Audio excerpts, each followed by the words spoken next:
Here we go. Are you new Dungeon Master panicking about being this all-powerful arbitrator of the rules for your players? If so, fear not, because I've got some advice for you. This video is sponsored by Guild and their damage dice, now on Kickstarter. More on them later. Greetings gamers, I'm Anto and the cake is a mimic. And today we're running through my top advice for brand new DMs. So, let's dive into it. Now my first tip is pretty fundamental, and that is to learn your stuff. If you're a brand new player looking to get into the game, you can download the core rules of the game for free from Wizards of the Coast website. Now read through those basic rules a couple of times until you're comfortable with them. You don't need to be an encyclopedia of knowledge in your first game, but understanding the core elements of the game is essential to running a fun and fair game. And this applies to your players too. Your players should have read through the rules and have an understanding of how to perform their actions, and they should also be familiar with their characters' rules. As a DM, I prioritise learning the rules I'll need for monsters and the more behind the screen stuff, and I leave character stuff entirely to the players. If one of my players say they're going to use a class ability, I expect them to know what it does and read it out to me so that I know what I need to do to react. This helps offload some of that mental capacity you need as a dungeon master. Rule number 2 is that fun is more important than the rules. Knowing the rules to the game is always a good thing and will result in better gaming experiences overall, but it's important to remember that you and your friends are all playing a game together and it's supposed to be fun. So if your players wants to do something that within reason isn't technically possible in the rules, consider saying yes to them and it will result in everyone having a lot more fun overall. The key thing to remember is that you want to become consistent with how you do this and always try and disregard the rules in favour of your players rather than against them. Breaking the rules using the bad guys can work really well and be really rewarding, but it is much riskier. So to start out with, just play the bad guys by the rules and let the players ignore the rules from time to time if doing so would result in something that's much more fun for everyone.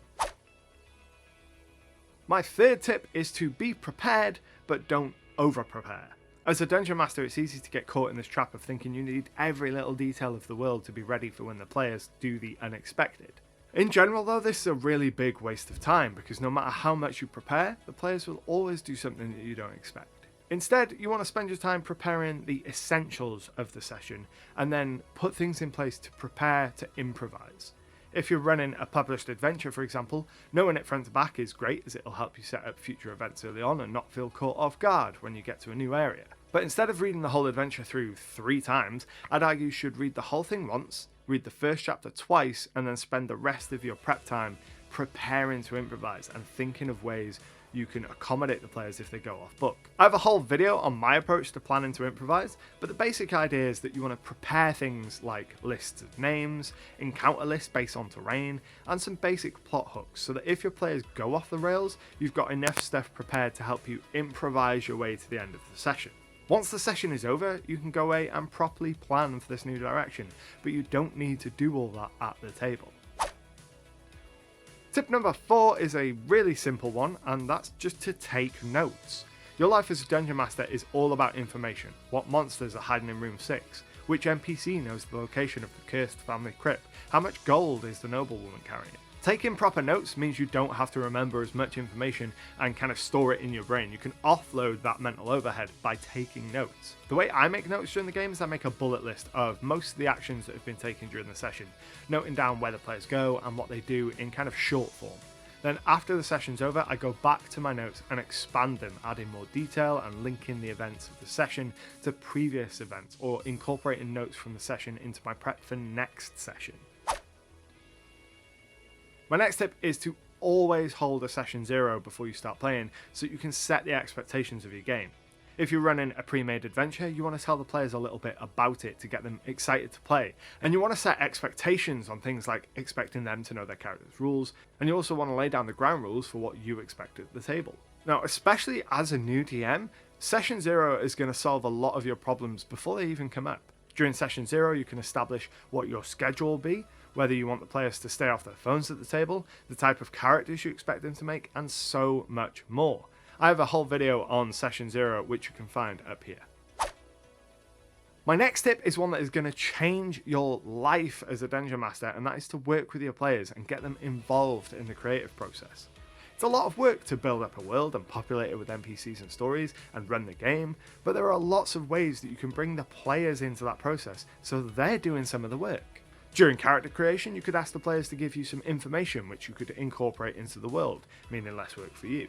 What I like to do is ask the players where their character is from, and then have them write up a short description of that place. Doing this will add a new town, a new city, or even maybe a whole new country to my world, and make the world feel bigger without me having to do really any work. I also ask my players to come up with a few different NPCs who they've known, and describe their relationship with those NPCs. And then finally, I ask my players to describe their short and long-term goals and character motivations.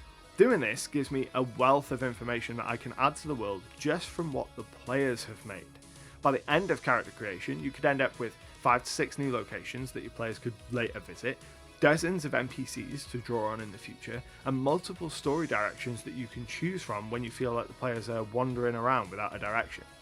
Using this method, if the players go somewhere unexpected and you need to make content for them, you can draw from their backstories and have an NPC from their hometown approach them about a quest relating to their backstory. This will immediately invest the players in a way that a random encounter just can't, and it won't feel like you're improvising to react to their shenanigans. It'll feel like you have an entire world out there waiting for them, and they've stumbled into something that was always there, waiting, existing. Tip number 7 is to take your time. Being a dungeon master can feel really overwhelming, and when you're at the table surrounded by notes and a player asks you who's the third cousin of Viscount Alderman, you can feel the pressure to answer and react as quickly as possible. But your life as a DM will improve so much if you just slow down and take your time. Instead of scrambling to try and answer the player's question in 10 seconds, take a moment to breathe, look at your list of names and pick one that you like and then make a note of it. The player is only going to be waiting maybe 30 seconds instead of 10, so they're not really going to notice, but it will take off so much of the pressure that you've put on yourself.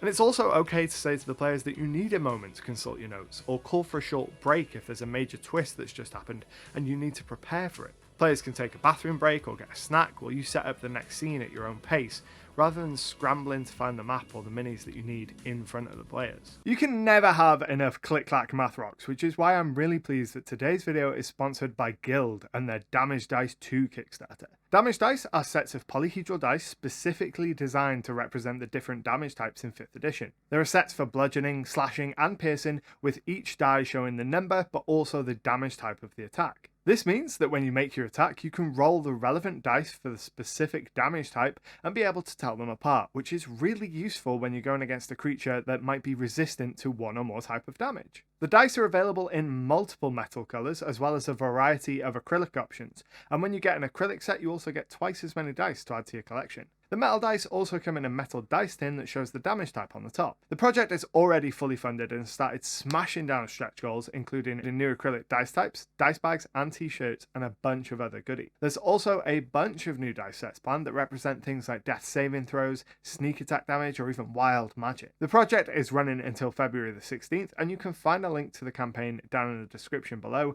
and thanks again to Guild for supporting the channel and the content that I make. Now, I'd love to hear your DM beginner tips down in the comments below, and I have a whole playlist of Dungeon Master advice which you can check out right here. But until next time, happy gaming.